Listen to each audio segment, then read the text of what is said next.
Have you ever asked yourself why so many people detest it when they spend time by themselves? In a bustling world on constant notifications, constant distractions, and always living connected, solitude has become something we avoid at any end. What if I told you, however, that being alone isn't something to fear? It's actually the very gateway to true freedom and finding out who you are. Solitude is not loneliness, you see. Loneliness can be empty. It feels like something is missing. Solitude empowers. It's the space where you meet yourself, recharge, and connect with a deeper level of peace. Most of us don't get this. We believe being alone equates to being disconnected. But the thing is that we can find the strongest connection of all with ourselves by being alone. Buddhism is all about finding the answers we're looking for within us, not in the noise of the outside world. Solitude is how we learn about life, how to live, not how to run and hide from it. In the next few minutes, I want to discuss 5 powerful Buddhist lessons on how being alone will give you the greatest fulfillment. Hopefully, these lessons will inspire you to reframe what you think of solitude and teach you that it's not all about getting alone. It's about being at your best. That means if you're committed to traveling inside and finding your own freedom, stick around.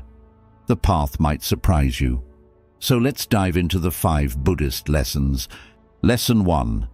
Build emotional independence. Now, let's talk about emotional independence and one of the most transformative gifts of solitude. What does true emotional independence really look like? In simple terms, it's your ability to handle your own feelings instead of having to always seek out external validation, comfort, or stability. This may seem difficult, even counterintuitive, since we live in a world that propagates the idea to ask for help for emotional support. Solitude is the perfect teacher when it comes to learning how to rely on yourself emotionally, and that is one of the most empowering things you can learn to do. There is no one to distract you from your feelings when you are alone. But no one's there to cheer you up, calm you down, or tell you everything will be okay. This might feel a bit uncomfortable at first, but it's an opportunity. Solitude forces your emotions to be confronted, to stop running and avoiding, stop suppressing. Take a visual, for example. Imagine feeling anxious. In a social setting, you could distract yourself by scrolling through your phone or talking to someone. There's nowhere to hide when you're alone. You have to face that anxiety and ask yourself why you're feeling it and how to soothe yourself. This is where emotional independence begins. You start to learn how to become resilient in yourself, instead of continually leaning on others for temporary relief. In a Buddhist sense, managing emotions is often one of the most important aspects of self-awareness. You get the space to practice this in solitude. You can see your feelings in those serene times, as you'd see clouds as they pass through the sky. Patterns become obvious. Maybe you realize how anger usually comes following unmet expectations, or how sadness generally occurs when you look at how you're not measuring up to others. Once you have identified these patterns, you can start to break these patterns and start to replace reactive habits with more mindful processes. The upshot of that process of self-regulation is a strengthened sense of yourself. You figure out that you don't need external validation to feel worthy. You don't have to wait for someone to come and calm you down or make you happy. You then know that all you need is presently within you. This isn't about cutting people out or shutting down emotionally. It's about being so self-sufficient as to have rich relationships because you have more than you need and share it anyway. As a muscle, think in terms of emotional independence. The gym where you train is solitude. As you sit with your feelings instead of running from them, you're building strength. When it's you who comforts yourself, rather than relying on an external source, you're getting more and more resilient. When you prove to yourself that you have what it takes to solve a problem all on your own, you're proving to yourself that you are enough. Emotional independence doesn't mean you won't ever lean on others. It means that your emotional foundation has everything it needs to stand on its own and not lean against someone else. Once you have this foundation, you're not shaken by other opinions or actions anymore. You don't break under criticism, and you don't feed on praise. Whatever this world will throw at you, you continue to carry with you your peace. But how does solitude help increase your emotional independence? Provide you with the place where you can meet yourself as you are, not filtered, not distracted, not influenced by something else. It helps you learn to trust your gut, to find peace in yourself, and to be strong. Secondly, once you've created that inner stability, the world becomes a much less intimidating place. Lesson 2. Self-companionship and inner strength. Have you ever asked yourself this? How much of your actual joy comes from the acceptance and approval of everyone? A question many of us avoid, but worth thinking about. In this day and age, our self-worth is often defined by likes, compliments, and external validation, and unless we consciously practice learning to see these things through a different lens, we are always at risk of forgetting who we really are. That's why self-composure is so vital as an art. That's not being alone, that's achieving strength on your own. We put our happiness and the confidence into the hands of others when we depend on them constantly for validation. A kind word will lift us, a harsh word will put us down. This reliance diminishes over time of our sense of self. Rather, we start to define ourselves by how we see ourselves through the eyes of others. This cycle is broken down by solitude. Alone time is wonderful for fostering self-appreciation. You start listening to what you have to say, as opposed to people's opinions. You become aware of what you need and what you want, and no longer are challenged with doing so for someone else. True inner strength starts to grow in here. Assume self-companions as being your best friend. A good friend is someone that will support you, push you, and be there for you. You can be that for yourself. You learn how in solitude. When the world tells you it's not good enough, it teaches you the words to say when you're down, the way to rally yourself when you feel discouraged, and how to remind yourself of your worth when you need it. It's not a question of shutting everyone out or rejecting their kindness. It's about hearing that you don't require it.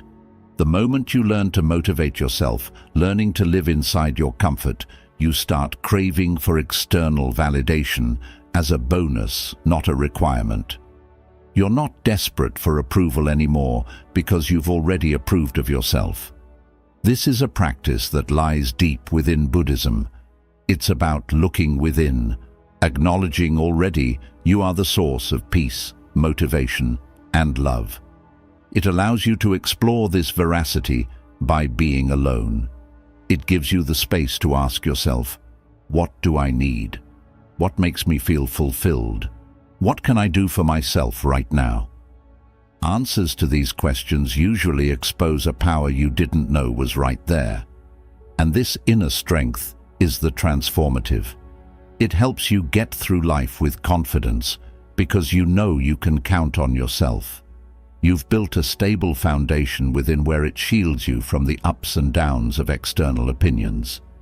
It fulfills your relationship with others more. They become partners because you aren't searching for others to fill an empty concert. They became lifelines. That doesn't mean you won't have challenges or doubt. It just means you have your own source of comfort and motivation. That means when those moments do come, you'll be able to work through them. You'll have the power to lift yourself up instead of waiting for someone else to pick you up. You'll learn how to continue to move through when you can't see the path. So, why is self-companionship so powerful? Because it gives you the freedom to be yourself, unapologetically. It teaches you that your worth isn't determined by what others think, but by how you see yourself. And it helps you discover that the most reliable, supportive, and loving companion you'll ever have is already by your side. It's you. Lesson 3. Learn detachment from external noise. In our world of never stopping talking, it never stops. Behind you there aren't just notifications, ads, opinions and expectations awash against each other trying to draw attention. Amidst all of these noises, it's easy to forget who we really are. That's why solitude's one of the greatest lessons to teach us is detachment from any outside distractions. Something amazing happens when you take a step away from the noise. Your own voice, this quiet, unfiltered truth of your thoughts, feelings and desires, begin to start to be heard, until we drown it out with the opinions of others or the social media spew behind us. Solitude is the space to filter out your society, to give it a pause and think what truly matters to you. The Buddhist teachings tell us about the transience of external noise. In the blink of an eye, then, the world's opinions change. The day they praise one thing, it may become the day they criticize it. The more we anchor in the ebb and flow of this tide of life, the less stable we'll be. When you disassociate yourself from these distractions, you start to settle. What if most of what you do is based on what other people want or expect of you? What career you choose, what you look like, what you do with your life. Taking time alone helps you start to see how much of this is noise and how much of it actually lives in alignment with your authentic self. It's solitude which becomes your sacred place, where you can reconnect with your values, with what you believe in, without judgment or comparison. This doesn't mean you detach yourself from external noise. You've stopped listening to the world knowing youth and dictate your sense of worth. With that, you stop chasing trends, approval, fleeting validation. Instead, you begin to live from a place of inner clarity and purpose. By removing distractions, you have more of a closeness to yourself. You know that you don't have to prove anyone wrong. There's no need to fit into a mold and be what people expect you to be. You have only one voice to follow, and that is yours. The source of your happiness is shifted towards this lesson, which makes it transformative. You no longer search outside for fulfillment and begin to find you within. In doing so, you break free from the constant pull of external noise, and in so doing you're able to live with peace, with confidence, and with authenticity. Lesson 4. Embrace silence as a teacher. Silence is intimidating in a world that is always talking. Sometimes it's uncomfortable, sometimes it even feels unnatural, and it's rare. One of the most powerful things we have for self-awareness and deep understanding, however, is silence. When we allow for silence, we create an opportunity to listen to the voice of our inner wisdom, a voice that is swept away by this chaotic everyday life. Imagine when was the last time you were in absolute silence. Nothing playing, no noise, phone buzzing, nothing. How did it feel? Silence can be uncomfortable for most people, even producing anxiety. However, this discomfort is usually an indication that we have gotten addicted to the noise around us. What it used to be like is to just be, and we've forgotten that. It is but in silence that we find a deep place to grow. Silence for Buddhists is not an absence, but a presence. Listening both to our thoughts as well as to the deeper, quieter wisdom inside of us is something that happens best when we are silent. When you allow yourself to be silent, you start to observe the substance of your thoughts, your feelings, and your likes. You learn how much of your mind is spent worrying about things, making unnecessary judgments, and being distracted. In that stillness you start to relax, and in that relaxation you start to release everything, creating room for clarity, insight, understanding. I think whatever silence you have, it allows you to see yourself from a distance, without attachment. Imagine watching clouds passing by. We might even identify with one, but so soon we realize they come and go, and don't even need our control. Likewise, when we welcome silence, we procrastinate nothing. We give no place to any thought or emotion. We simply observe. In this observation, however, we begin to understand our true nature. Silence within is Buddhism's cutting edge to wisdom. Quiet down the noise of the world, and we begin to hear the quiet wisdom of our own heart. And it doesn't shout at all, it whispers. This is the wise guidance that we don't make choices that are out of alignment with who we are, not what the world wants us to do. Embracing silence brings in stillness, and it's the stillness that brings in insight.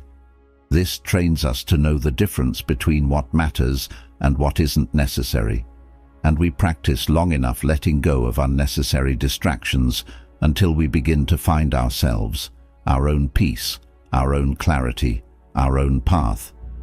But there is such a thing as silence in its simplest form, without emptiness. It's a space of potential. This is a space to connect with our truth at its deepest level. When we let ourselves relax enough in that silence, we allow ourselves into the wisdom within each and every one of us. This way, silence is what becomes your teacher. Use that as a doorway to learn more about yourself. Let it teach you that the quietest moments are the ones you hear the clearest in. From there, you will learn the wisdom within that will lead you to peace, clarity, and true freedom. Lesson 5. Discover who you truly are. Being quite busy and crazy every day, one can sometimes forget who they are. Roles, expectations, and everyone's opinions around us can catch us up. There's so little time as it is to just be us. Solitude, though, gives us the chance to return to our authentic nature personage, the person under the skin. Solitude is like a mirror. It doesn't reflect the mask we wear for the world, just the real human being beneath it. There's no reason to impress anyone when we're alone. Only in these quiet times can we finally ask ourselves, really, who am I? Simply the person that I want to be, not who God wanted me to be or who others would have me be. Being introspective literally means looking inside yourself, or introspecting, examining your thoughts, emotions, and actions. We have the space to do this freely and honestly in solitude. With no distractions, we can ask ourselves what our values and desires and fears are. We start identifying patterns in the way we behave, whether we act the way we do, what inspires us, and what finally keeps us stuck in the first place. Buddhist teachings place much emphasis on the road towards wisdom through self-inquiry. As we indulge more in our own minds, we unveil how we are. This, we begin to realize, it is all due to outside forces, society, family, friends, past trauma, etc. There is a core self that's pure, unchanging, and whole beneath all of this, however. Solitude allows us to peel back outside influences and get as close as we can to that core. It's like taking the fog away and letting a blue sky appear. When we let go of expectation and the noise, and we remember that we are learning to be human, we become infinitely more peaceful and authentic. We begin to stop chasing approval or validation and instead begin to live our lives aligned with our actual selves. Self-discovery isn't always easy. To do so, we must be brave. It takes courage to face some of ourselves that we may not like. It's in these exact moments of self-reflection that we actually start to unlock our potential. We know who we are. We love our flaws. We find out what we really want in life. The more we tune into our true self, the easier life is. We no longer feel trapped between different roles or personas. We stop pretending and live for purpose. Then, we start making decisions from a place of inner knowing and trust that we are purely untainted. Then, how do we find out who we really are? By choosing the space of solitude for introspection. If we allow ourselves the time and space to digest our thoughts, feelings, and desires with no judgment, and in doing so, we begin to uncover the most important truth of all. Let's just be who we are, because we are enough. So, at the end of our contemplation of the power of being alone, let's pause for a few minutes and consider what we have learned. Do not make the mistake, though, that embracing solitude means you're shying away from the world or rejecting valuable relationships. It doesn't have to be lonely or isolated. In reality, it's the exact opposite. Solitude provides you a chance to get in touch with yourself, to reconnect with the center of your being, to build inner strength and wisdom, all of which will facilitate healthy relationships with others. None of the practices that we explored today are about living alone forever. It's embracing silence, having self-companions, detaching from external noise, becoming emotionally independent, and figuring out who you really are, not about withdrawing to our own dimension and never coming back. You're about Paige. It's about giving yourself the space to grow, to understand, and to heal. You'll see where your connection to others becomes even more meaningful once you've developed this relationship with yourself. In your relationships, you'll be able to show up as your authentic self without trying to get validation or approval from the other. The true freedom of solitude is in the ability to live however you'd like. It's finding the freedom to stop allowing the world to do what the world needs to do to you, and taking control of starting to do for yourself what you want to do. It's all realizing that you are just enough without having to prove that you're someone else's substitute. I hope you will use these practices for yourselves. Take some time to yourself, without any distractions, and see what it actually means to be fully connected with yourself. Find out what happens when you learn to listen. Introspect as often as you can and see how it brings you back to your core truth. And most importantly, understand that the more you grow your relationship with yourself, the more you will be creating doors to a richer, more authentic life. Live alone, live fully. All that freedom you seek is already in you.